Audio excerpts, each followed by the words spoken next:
hay reinos enteros, pues, que han abandonado a la Iglesia Católica, como el caso de Inglaterra.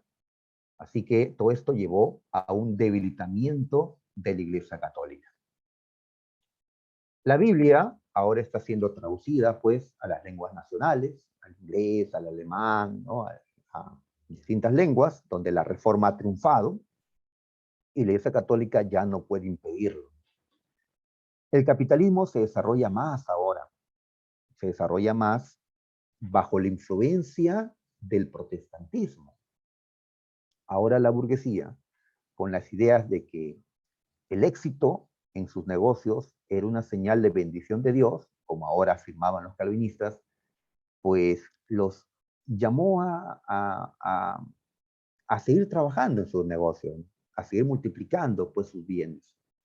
Se dice que el protestantismo generó que los países construyan un capitalismo más, ¿no?, desarrollado, que los más prósperos serán aquellos países protestantes, ¿ya? Inglaterra, Alemania, Estados Unidos, y más bien los que se quedaron con el catolicismo, pues no van a tener el mismo desarrollo, como fue el caso de España, Portugal, ¿ya? Y aquellos que estábamos dominados por España y Portugal. Bien, es un tiempo donde hay mucha intolerancia, hay enfrentamientos por motivos de la religión. Por ejemplo, en Francia, como lo muestra esta pintura, los católicos estaban masacrando hugonotes. Se le llama hugonotes a los calvinistas franceses. Guerras de religión en Francia, ¿sí? Los hugonotes querían, pues, tener la libertad de ser calvinistas, ¿no? Pero Francia no les dejaba, ¿no? Eso también generó que muchos huyan a América, ¿no? A Norteamérica, porque en Sudamérica los españoles tampoco daban libertad religiosa, pero en Norteamérica sí lo encontraron, sobre todo donde hoy está Estados Unidos. Y la respuesta de los católicos fue la contrarreforma. Antes de esto, vemos este mapa de cómo quedó Europa tras la reforma protestante. A ver, lo amarillo significa catolicismo. O sea, ¿dónde el catolicismo siguió siendo fuerte? En Portugal, en España, en Italia, en la mayor parte de Francia, Bélgica, Austria, Polonia, Irlanda, ¿ya? Ok. Pero en otros lados ya no, donde están otros colores. El color verde dice luteranismo. En Alemania, así es, y se expandió a Dinamarca, Noruega, Suecia. El color rosado dice calvinismo. Rosado, Suiza, se extiende a partes de Francia, a Holanda o Países Bajos, a Escocia. El color anaranjado, anglicanismo. Esto es de Inglaterra, ¿no? Se extendió a Irlanda del Norte. ¿Ya? Entonces, como vemos el mapa, Europa Occidental, que es esta parte de acá, está dividida entre católicos y protestantes. ¿Ya? El norte, mayormente protestante, y el sur, mayormente católico. Ya lo que está más allá, ¿no?, más allá de un anaranjado más fuerte, acá ya hay otras religiones, como la ortodoxa y la musulmana, ya que los turcos tomaron esta parte de Europa, donde estaba el imperio bizantino. Muy bien, ¿ya? Y así se mantiene hasta ahora, ¿no? Con el cristianismo dividido. Si vas a Inglaterra, pues, anglicanos. Si vas a Alemania, calvinistas. Si vas a Italia, católicos. ¿Ya? Como en América, pues. Perú, ¿no?, católico. Brasil, católicos. Estados Unidos, protestantes. Contrarreforma. A ver. Entonces, este fue el movimiento de reacción de la Iglesia Católica frente al avance del protestantismo.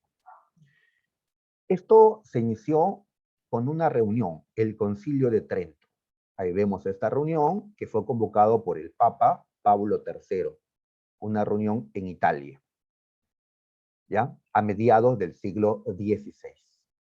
Muy bien, ¿para qué la reunión? Pues para reorganizar la Iglesia y para defender la doctrina católica, ya que los protestantes habían cuestionado la doctrina católica, que los sacramentos no valían, que pues ellos lo que van a hacer es defender su doctrina frente a la de los protestantes. Por eso a los católicos se les exige que reciten el credo. En el credo uno acepta la doctrina católica. A ver, el Concilio de Trento no modificó las creencias católicas, ¿ya? No es que ellos pues se adaptaron a lo que decía Lutero, Calvino, no. Lo que hicieron los católicos fue reafirmarse en sus creencias, ¿ya? No cedieron en lo que es la doctrina, en la parte de los principios. Entonces, la Iglesia Católica seguirá defendiendo que la salvación se consigue con la fe y con las buenas obras. Que el Papa sigue siendo la autoridad suprema en la Iglesia. ¿Ya? Se acepta la jerarquía, ¿no? Sigue defendiendo que las fuentes de la fe son la Biblia y además la tradición. La Iglesia Católica, pues, solo aceptaba una traducción del hebreo al latín, conocido como la Vulgata. Otras traducciones que se habían hecho eran rechazadas. Solo la Iglesia puede interpretar la Biblia. Así que ellos no aceptaron la libre interpretación de la Biblia. No en ese tiempo, ¿no? Van a defender la validez de los 7 sacramentos. Van a defender la transustanciación, al decir que Cristo sí está presente en la hostia cuando practicas la Eucaristía o la comunión. Mantienen el culto a la Virgen María y a los santos. Mantienen la creencia en el purgatorio, este estado en el que tenemos que purificarnos antes de entrar al paraíso porque hemos muerto en pecado. Defienden el celibato, que los sacerdotes tienen que ser castos, las monjas tienen que ser vírgenes. Y así seminarios para formar a los clérigos, ya que mucha de esta indisciplina era producto de esto, señalaban. Y para terminar, a ver, instrumentos de la contrarreforma. O sea, ¿qué medios se emplearon para poder,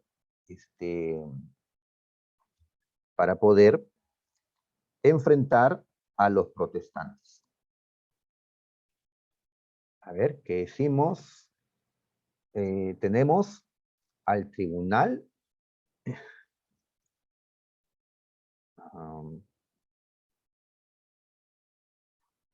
Tenemos al Tribunal del Santo Oficio de la Inquisición.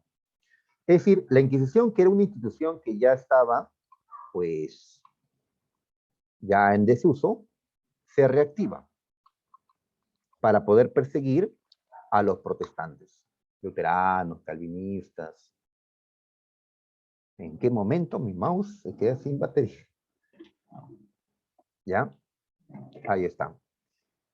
Claro que esto de la Inquisición no podía darse en todas partes, solo en aquellos lugares donde el catolicismo seguía siendo fuerte. No vas a, pues, reabrir la Inquisición en Inglaterra, ya que allí, pues, la reforma ha triunfado. O en Alemania, o en Suiza. La Compañía de Jesús o la Orden Jesuita. Nuevos sacerdotes que aparecen, inclusive antes que se dé el Concilio de Trento. Esta orden fue fundada por un santo español llamado Ignacio de Loyola. Le dio una disciplina militar a sus monjes. Estos jesuitas se diferenciaron de otros porque fueron muy obedientes con el Papa, muy leales con el Papa, y se encargaron de difundir por el mundo la doctrina católica. Acá en el Perú, cuando llegaron al virreinato, se convirtieron en la orden religiosa católica más importante. En el Concilio de Trento se elaboró una relación de libros prohibidos para los católicos. ¿Ya? Esa lista de libros no los podían leer los católicos porque cuestionaba la doctrina católica, decían. ¿Cómo se llamó ese listado? Se llamó índice de libros prohibidos. Y estuvo presente, pues, vigente este índice hasta mediados del siglo XX, cuando ya fue retirado, ¿no? Muy bien. ¿Qué países siguieron siendo fieles al catolicismo? España, Portugal, ¿no? Italia, como hemos señalado, ¿no? Pero, pues, en la otra parte de Europa, esto no se podía practicar ya, ¿no? Porque había triunfado, pues, la reforma. Eh, Me dicen que si voy a publicar, bueno, yo ya publiqué, bueno, ya subí a internet esto, solo que no está como diapositiva o PDF, pero ya lo puse ya, como para que lo lean. ¿Mm? Y muchachos, pues nuevamente nos ganó la hora, ya pues tenemos que finalizar, ¿no? Así que nos quedamos aquí. Ya nos vemos la próxima semana para hablar sobre las monarquías absolutistas y la Revolución Inglesa. ¿Ya? Esperando, como siempre, que todo lo que hemos visto nos sirva, nos sea útil. Lo dejo ya con el profesor de Historia del Perú,